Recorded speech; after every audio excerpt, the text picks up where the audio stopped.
Ladies and gentlemen, before we hear from our speakers tonight, it's always a pleasure and honour as the Toastmaster to be able to make one of the first presentations of the day.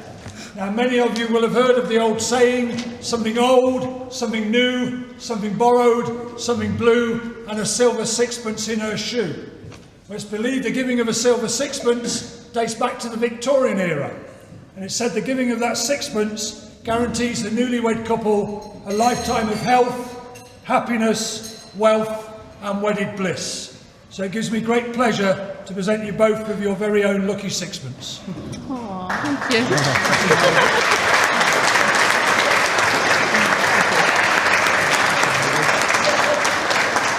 Ladies and gentlemen, praise silence.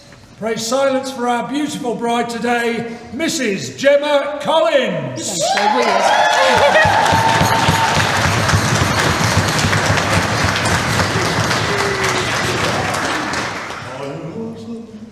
I mean, if I sing, you're definitely all leaving.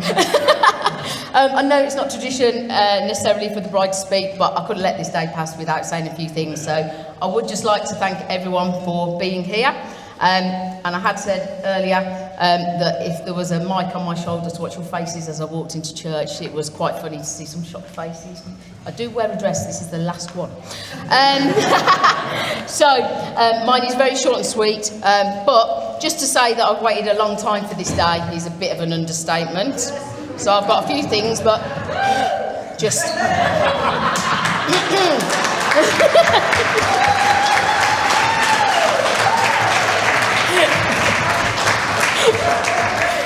It's been a long time coming, but I hope it's been worth it, and I really do thank you all for joining us. And that's me done. I hope you have a wonderful evening. Please drink, be merry, get photos. Once everyone's here tonight, we will put the official one on Facebook, so you are free to then post as you wish, only if we look nice then, yeah? Okay? Thanks.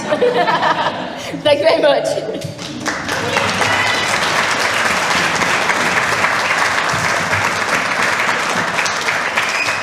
Ladies and gentlemen, we've heard from our beautiful bride. We will now hear from probably the proudest man in the room, Mr. Arthur Lancaster. Lancaster, sorry. That's why I got rid of my name. I'll forgive him. I've forgiven a few hundred in a time. It's Lancaster and it's Lanchester, but never mind. Anyway, welcome to everybody here tonight, all friends, relations. And I'd like to thank those that have come a few miles. I know there's one or two of you that's done quite a distance here to celebrate this auspicious occasion. Where'd you start with, Gemma?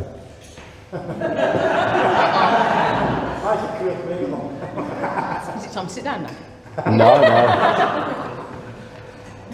Yeah, from a very young age, she sort of took over. I can remember the day that I took her into the hospital when Oliver was born, and she sat on the end of the bed and picked him up, and I thought, mothering, and he's been doing it ever since, I think, but she took everybody under her wing, all her friends and family and that, and she's been a great help and inspiration to quite a few people in her lifetime.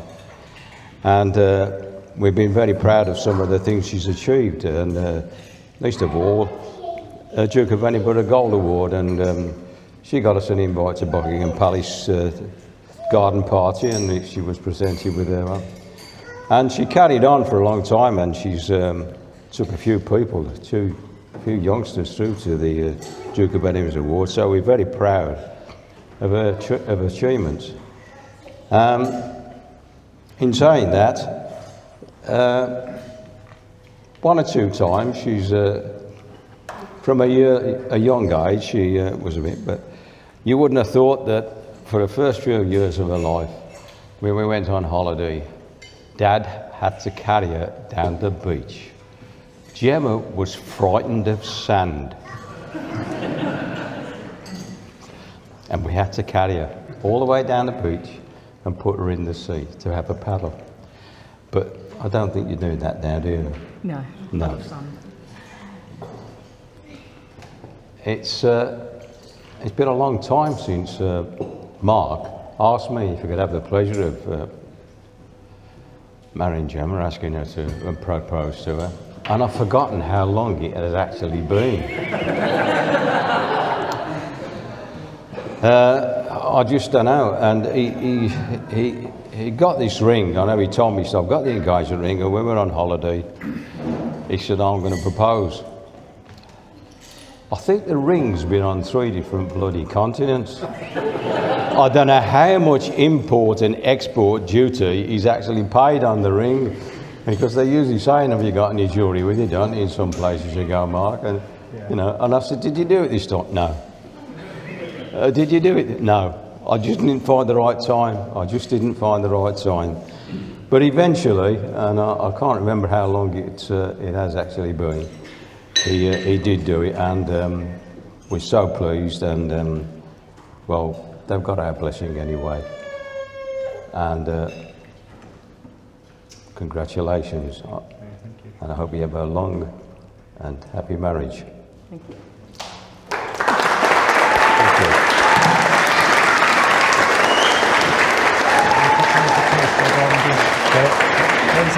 Yeah. Before we just finish there, if we could just stand and propose a toast to the bride and groom. To the bride and groom.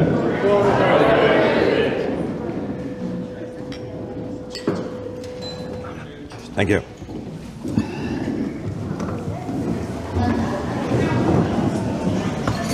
Ladies and gentlemen, we've now heard from the beautiful bride, the wrongly pronounced proudest father.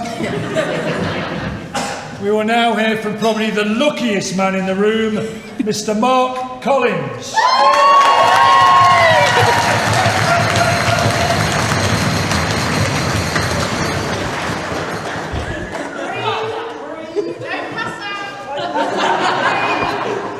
Thanks for that, guys. Only short one, really. Right. Good afternoon, ladies, gentlemen.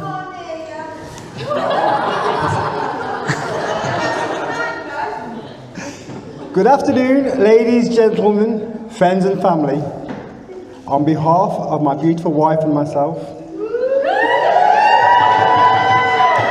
Yes, sounds strange finally saying wife after 15 years. We would like to thank everybody for coming today. I can safely say it wouldn't be the same without you all, although it would certainly have been cheaper.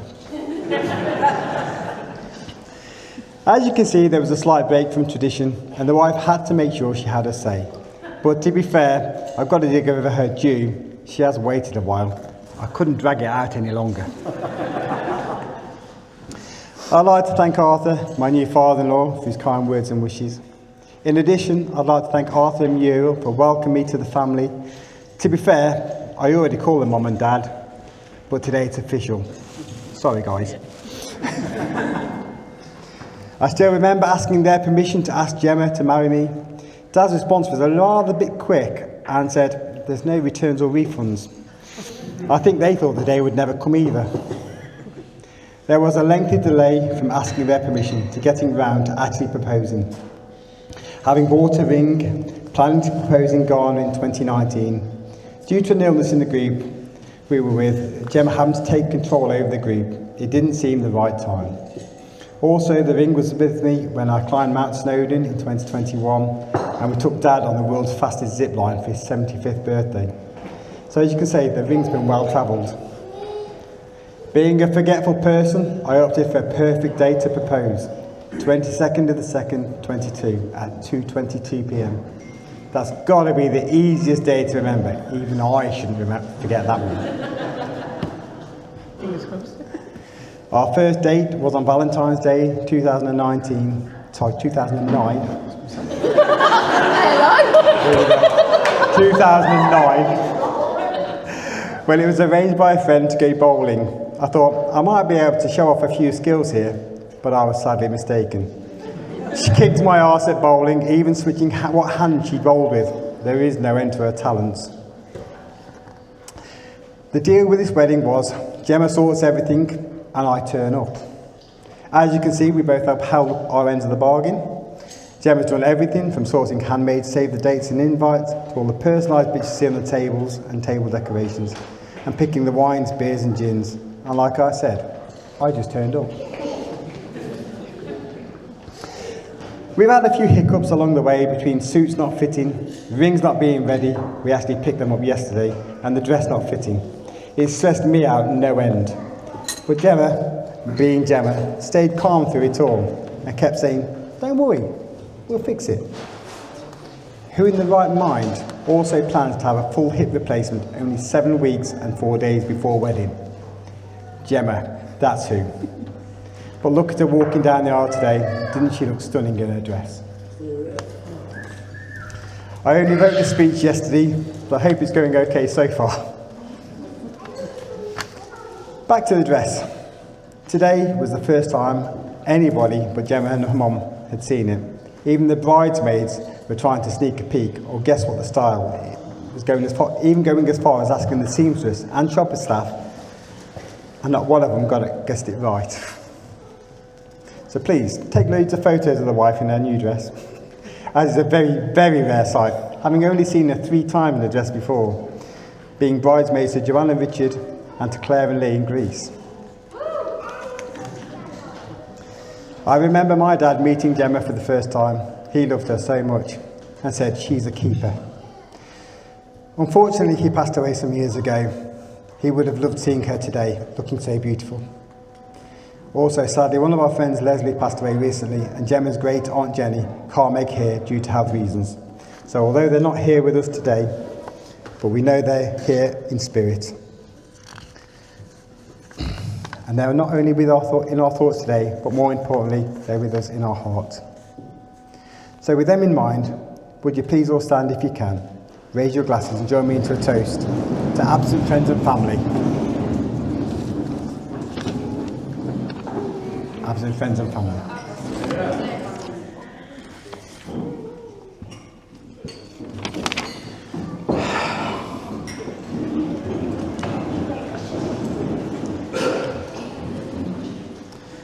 Now on to the thank yous. I'd like to thank our beautiful bridesmaids. They've done a fantastic job today. I know I can trust them for use in the future, even though they've bugged me for years to marry Gemma. And also to our handsome page boys and ring bearer, knowing how nervous they've all been. There is an unwritten rule of wedding etiquette that states that nobody should look more handsome than the groom. I'd like to thank our ushers Philip and Aaron for sticking to that. But seriously, thank you both for managing the church seating and the confetti today. Thank you to all Gemma's hen party and to my stag party for the amazing time we both had in Nottingham. We loved it so much. Thank you guys, we love you so much.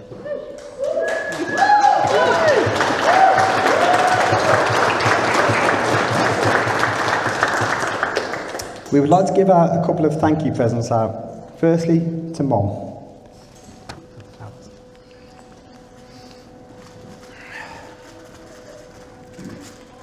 There you go, Mum.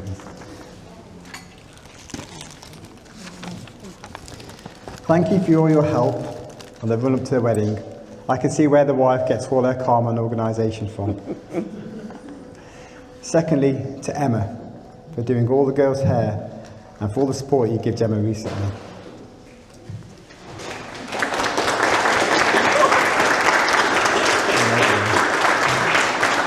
Come on, Emma.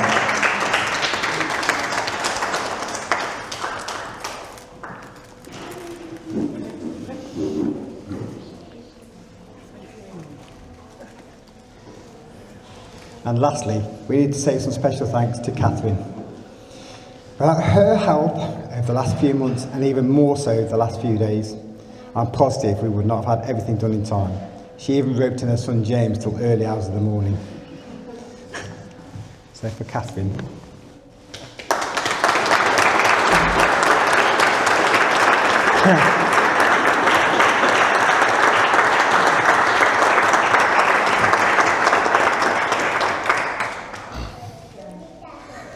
Right.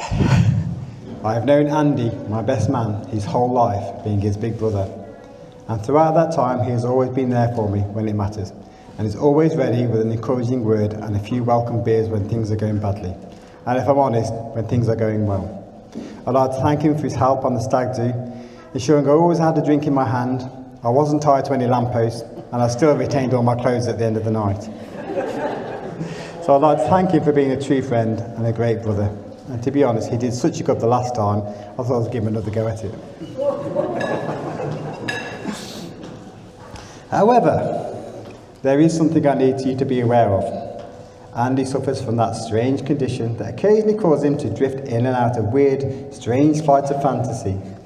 He has been known to make up fanciful stories, absolutely believing them to be true.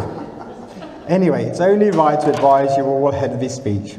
As I said, he's a true friend, and I wouldn't want to go upsetting, so if you could just bear with him, even join in with him on his journey of make-believe, I would appreciate it. Finally, I would like to thank my wife. I think you're going to enjoy saying that. For agreeing to marry me at last, and for making me the happiest man in the world. I think you all agree she looks absolutely gorgeous today. And when she walked down the aisle today, she brought a tear to my eye and took my breath away. They say you don't marry somebody you can live with, you marry the person you can't live without. And I think that sums us up perfectly. We've been together a long, long time now. And I've learned a valuable lesson. When I'm wrong, admit it. When I'm right, keep quiet. Seriously though, Gemma, I love you so much, and I can't wait to grow old with you. Ladies and gentlemen, please stand again and raise your glasses to my wife Gemma. Gemma. To Gemma.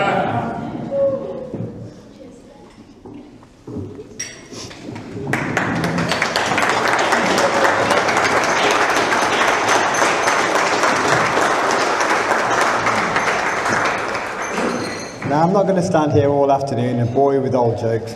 That's the best man's job. So without further ado, I'll hand you over to Andy.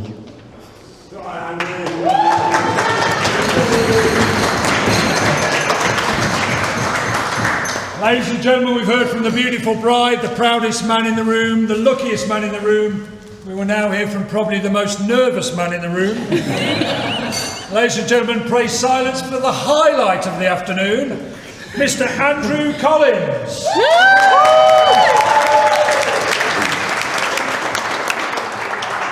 Hi everyone. As they just said, I'm Andy. Mark's much younger, much slimmer, much funnier, and definitely better looking brother. It's great to be stood here today because it means Mark has finally agreed that I am the best man for the second time. I have to say though, the venue picked for this gig is much better than the first one. His wife's got better eyes. Being asked to be best man is a little like being asked for jury service. You don't really want to do it, but you have to. You're made to wear a suit and pretend you're an upstanding member of the community. The only difference is, I'm not handing out the life sentence. As Mark's brother, I have a large collection of stories that will leave him embarrassed, but out of respect for his big day, I've decided not to share them. So I'm not going to tell you about the time he wore a Borat mankini on New Year's Eve. or about the time I crippled him for 2 weeks with a go-karting collision. When growing up, I was like Mark's shadow. I wanted to style my hair like him and dress like him, insisting that I wear the same Joe Bloggs jeans from Brownells Market. I just wanted to be around him all the time. I remember sitting in the driver's seat of one of his many Ford Capris whilst him and Bill welded them back together. He took me everywhere. This did have its advantages though. Mark would regularly take me on trips to Carney's, the local scrapyard, so I could smuggle car parts, badges, mirrors, and even starter motors down my sleeve and out my pockets or anywhere I could put them really. Having an older brother with a job was so cool. This meant I had a chauffeur and I always had the latest game consoles to play on. Mark has always been there for me and his sisters. From a young age, he had to be more of a father figure than a brother, so I'm forever grateful for that. Thank you, bro. Now, I'm sure you all agree, Gemma looks beautiful today. Mark is a very lucky man. Over the years, I've gotten to know Gemma well. Her love for anything purple, her obsession with penguins, and her love for the Shrek films. Gemma, I'm so glad you decided to have a traditional wedding instead of the Shrek-themed one. But at least you still found a donkey.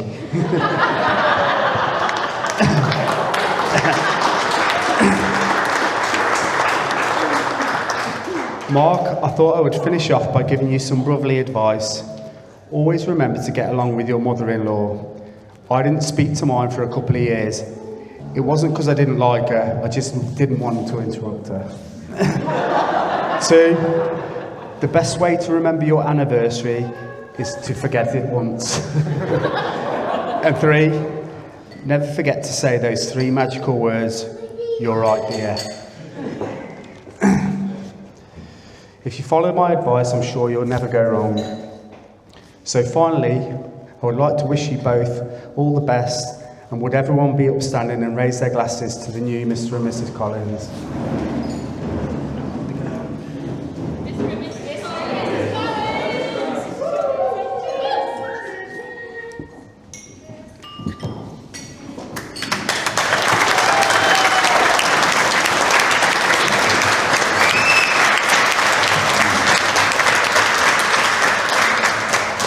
Ladies and gentlemen, that now completes the formal part of today's special occasion. Very shortly, Mark and Gemma will be making their way through to the bar, where they'd love you to join them. That doesn't mean Mark's buying, they just want you to join them. So then we can get prepared, ready for this evening's ravey disco. Thank you very much. Thank you.